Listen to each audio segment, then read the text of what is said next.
नमस्कार। स्वागत है आपका।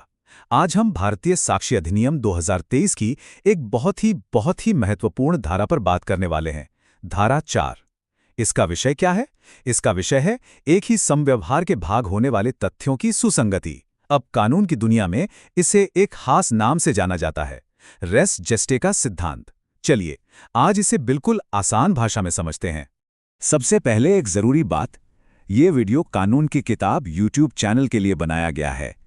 अगर आप भी कानून के ऐसे ही जरूरी विषयों को आसानी से समझना चाहते हैं तो चैनल को लाइक और सब्सक्राइब जरूर करें। अच्छा, इस पूरे कॉन्सेप्ट को समझने के लिए चलिए एक सवाल से शुरू करते हैं। सोचकर देखिए, अगर कोई आपको किसी फिल्म का सिर्फ बीच का एक सीन दिखा दे, ना आपको शुरुआत पता ना ही अंत, तो क्या आप पूरी कहानी समझ पाएंगे? कभी नहीं। बिल्कुल यही बात न्याय की दुनिया में भी लागू होती है।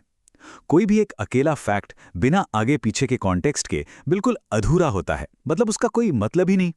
कानून को चाहिए पूरी तस्वीर, और यही काम करती है हमारी धारा 4। तो आज के हमारे सफर में हम क्या क्या देखने वाले हैं? सबसे पहले समझेंगे कि अधूरा सच और कानून का क्या रिश्ता है। फिर रेस गेस्टे के सिद्धांत और उसकी कसौटियों को जानेंगे। इसके बाद जो 4 दृष्टांत कानून में दिए गए हैं उनकी हम एक एक करके विस्तृत व्याख्या करेंगे। फिर समय और स्थान का नियम क्या कहता है उसे समझेंगे और देखेंगे कि असल जिंदगी में वकीलों और जजों के लिए इस कानून का क्या इस्तेमाल है। और आखिर में हम सब कुछ समेटकर मुख्य बिंदुओं पर बात करेंगे। तो चलिए शुरू करते हैं हमारे पहले पड़ाव से, अधूरा सच और कानून।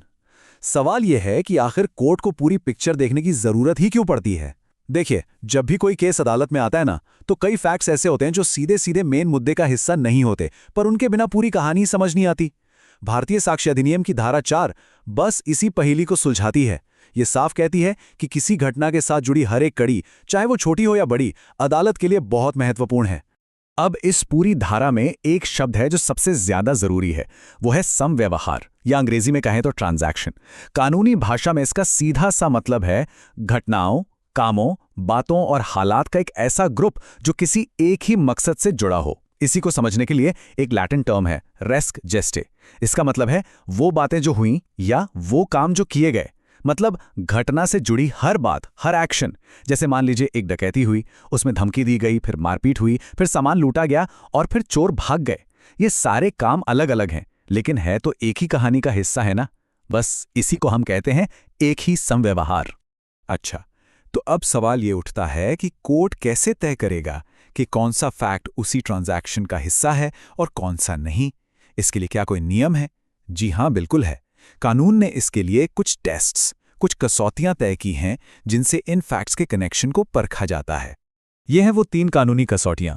पहली है समय की निकटता, यानी प्रॉक्सिमिटी ऑफ टाइम, मतलब वो फैक्ट मेन घटना के कितने करीब हुआ। दूसरी है उद्देश्य की एकता, यानी यूनिटी ऑफ पर्पस, क्या सारे कामों का मकसद एक ही था। और तीसरी है क्रिया की निरंतरता, यानी कंटिन्यूटी ऑफ एक्शन, मतलब क्या घटनाओं में एक फ्लो था या वो बिखरी हुई थी। जो भी फैक्ट इन तीनों टेस्ट पर खरा उतरता है उसे ही रेलेवेंट यानी सुसंगत माना जाता है। चलिए, थ्योरी तो बहुत हो गई। अब देखते हैं कि ये सिद्धांत असल केसेस में काम कैसे करता है। और सबसे अच्छी बात यह है कि हमें कहीं और जाने की जरूरत नहीं। भारतीय साक्ष्य अधिनियम 2023 खुद हमें 4 इतने शानदार उदाहरण देता है जो इस धारा को बिल्कुल शीशे की तरह साफ कर देंगे। पहला उदाहरण है मारपीट और हत्या का। मान लीजिए क नाम के एक व्यक्ति पर ख को पीट पीट कर मार डालने का आरोप है। तो कानून कहता है कि पिटाई से ठीक पहले, पिटाई के दौरान या उसके फौरन बाद वहां मौजूद किसी भी व्यक्ति ने जो कुछ भी कहा या किया, जैसे कि आरोपी की धमकी या बेचारे पीड़ित की चीख, वो सब उसी एक ट्रांजैक्शन का हिस्सा माना जाएगा। एक केस स्टडी है रामपुर की। उसमें आरोपी ने चाकू मारने से सिर्फ 10 सेकंड पहले चिल्लाकर कहा, आज तुझे जिंदा नहीं छोड़ूंगा। ये धमकी साफ साफ उसके इरादे यानी मेंस रिया को दिखाती है। इसीलिए ये एक बेहद सुसंगत तथ्य है। दूसरा उदाहरण थोड़ा और बड़ा है, राज्य के खिलाफ युद्ध छेड़ने का।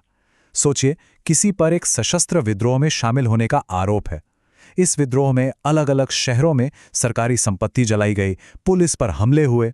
तो ये सारे हमले चाहे अलग अलग जगह हुए हों, एक ही समव्यवहार का हिस्सा माने जाएंगे। और सबसे दिलचस्प बात क्या है, भले ही आरोपी खुद हर हमले में मौजूद ना हो, पर अगर वो उस पूरी साजिश का, उस एक ही प्लान का हिस्सा था, तो दूसरे शहरों में हुई घटनाएं भी उसके खिलाफ एक मजबूत सबूत होंगी। तीसरा उदाहरण आज के जमाने से जुड़ा है, मानहानि यानी डिफॉर्मेशन। कल्पना कीजिए, दो लोगों में व्हाट्सएप पर बहुत लंबी चैट हुई और मान लीजिए 15वें मैसेज में कोई अपमानजनक बात लिख दी गई। तो क्या अदालत सिर्फ वो 15वां मैसेज देखेगी? बिल्कुल नहीं।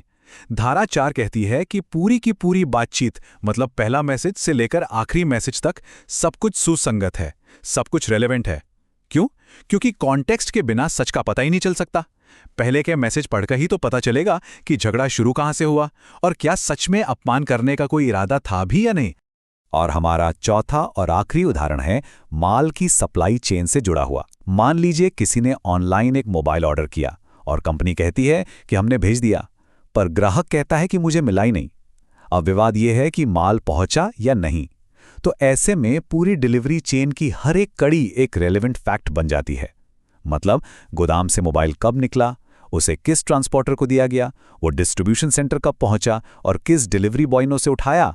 ये हर एक स्टेप का सबूत ये पता लगाने में मदद करेगा कि असल में गड़बड़ हुई कहां थी। अब हम आते हैं धारा 4 की सबसे शक्तिशाली बात पर। ये एक ऐसा नियम है जो समय और जगह की सारी सीमाओं को तोड़ देता है। ये धारा साफ साफ कहती है कि कुछ फैक्ट्स एक ही ट्रांजैक्शन का हिस्सा हो सकते हैं, भले ही वो अलग अलग समय पर और अलग अलग जगहों पर हुए हों। इसको समझने के लिए एक बहुत ही जबरदस्त उदाहरण लेते हैं।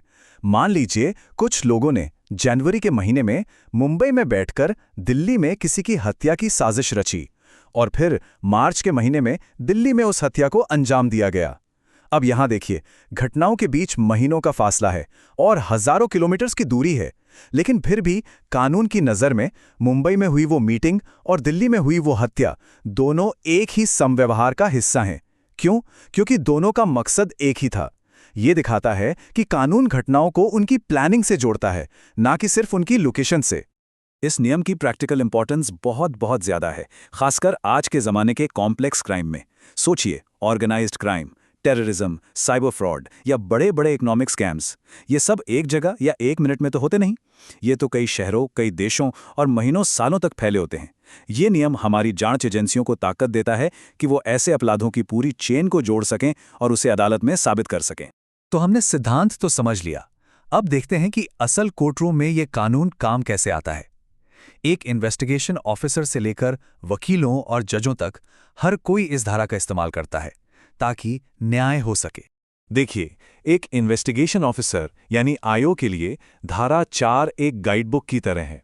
यह उसे बताती है कि सिर्फ मेन क्राइम सीन को नहीं, बल्कि उससे जुड़ी हर छोटी बड़ी कड़ी को रिकॉर्ड करना है। जो सरकारी वकील होता है यानी प्रोसिक्यूशन लॉयर, वो उसी धारा का इस्तेमाल करके आरोपी के इरादे और उसकी पूरी प्लानिंग को साबित करने की कोशिश करता है। और वहीं दूसरी तरफ जो बचाव पक्ष का वकील होता है, वो ये दलील देता है कि हुजूर, ये वाला फैक्ट तो इस ट्रांजैक्शन का हिस्सा है ही नहीं, ये तो एक बिल्कुल अलग और आज़ाद घटना है। तो अब असली सवाल आता है, जब दोनों तरफ के वकील अपनी अपनी दलीलें दे रहे होते हैं, तो एक जज साहब ये फैसला कैसे करते हैं कि कोई फैक्ट सच में उसी ट्रांजैक्शन का हिस्सा है या नहीं? जज साहब अपने विवेक और अनुभव का इस्तेमाल करते हुए खुद से कुछ जरूरी सवाल पूछते हैं। पहला, क्या इस फैक्ट और मेन घटना के बीच समय की निकटता है?